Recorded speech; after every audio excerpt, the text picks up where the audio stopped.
ঝলমল রৌদ্রোজ্জ্বল সকালে এরকম একটা পরিপুষ্ট ব্রেকফাস্ট হলে দিনটা রাজার হালে চলে যায়। আসসালামু আলাইকুম বন্ধুগণ, কেমন আছেন? আজকে আমি দেখাবো 3টি নাস্তা। আর এই নাস্তাটা ঝটপট বাচ্চাদের টিফিনে যে কোনো সময় তৈরি করে দিতে পারবেন আপনারাও। তো এই যে আমি এখানে পেঁয়াজ রিং করে কেটে নিয়েছি, আর এখানে রিং করে কেটে নিয়েছি সসেসগুলো। তো এগুলোকে হালকা একটু বাটার দিয়ে ভেজে নিব। আর এরপর আমি পাউরুটিগুলো একটু হালকা টেলে নিব, মানে এটা একটু উল্টে পাল্টে একটু হালকা ব্রাউন কালার করে নিলেই চলবে। এই যে দেখেন আমার পাউরুটি চলে যায়, তো এটাকে কোনোভাবে আটকালাম। আর এখানে আমি একটা ডিম দিয়ে দিব। তো আজকে ডিমের নাস্তা। তো একটা ডিম পাতলা করে একেবারে সুন্দর করে ভেজে নিব উল্টে পাল্টে।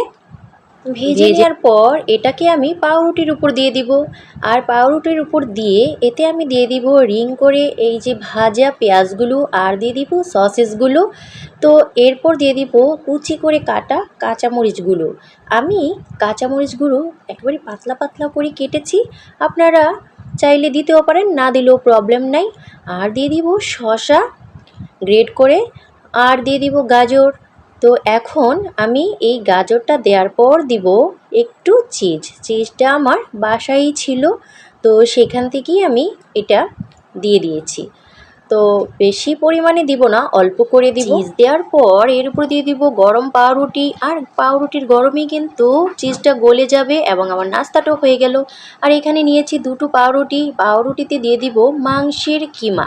আর এই মাংসের কিমাটা আমার বাসায়ই ছিল, কারণ আমরা গত রাতে গ্রিল খেয়েছিলাম, সেখান থেকে কিছুটা মাংস বেঁচে গিয়েছিল, সেটাই আমি এখানে দিয়ে দিলাম।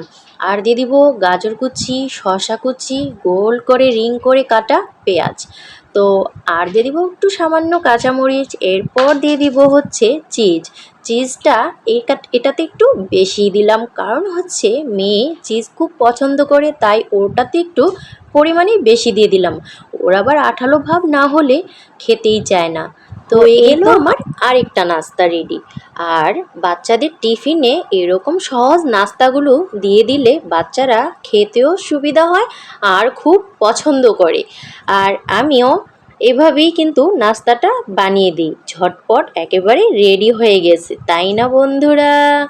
আর এই তো এখন কেটে নিব। হয়ে গেল আমার স্যান্ডউইচ আকৃতির নাস্তা।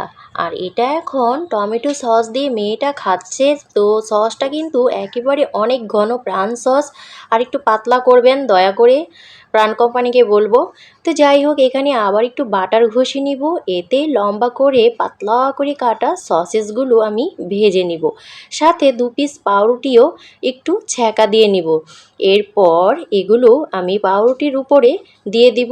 এক এক দিন বাচ্চারা এক এক ধরনের ডেকোরেশন পছন্দ করে, তো আজকে এভাবেই বানিয়ে দিলাম। তো এই তো একটা চিজ দিব বড়, আর এই যে পাউরুটি দিয়ে হয়ে গেল আমার আরেকটা নাস্তা। তো বন্ধুরা, কেমন লাগলো আমার নাস্তাগুলো জানাবেন। আল্লাহ হাফেজ।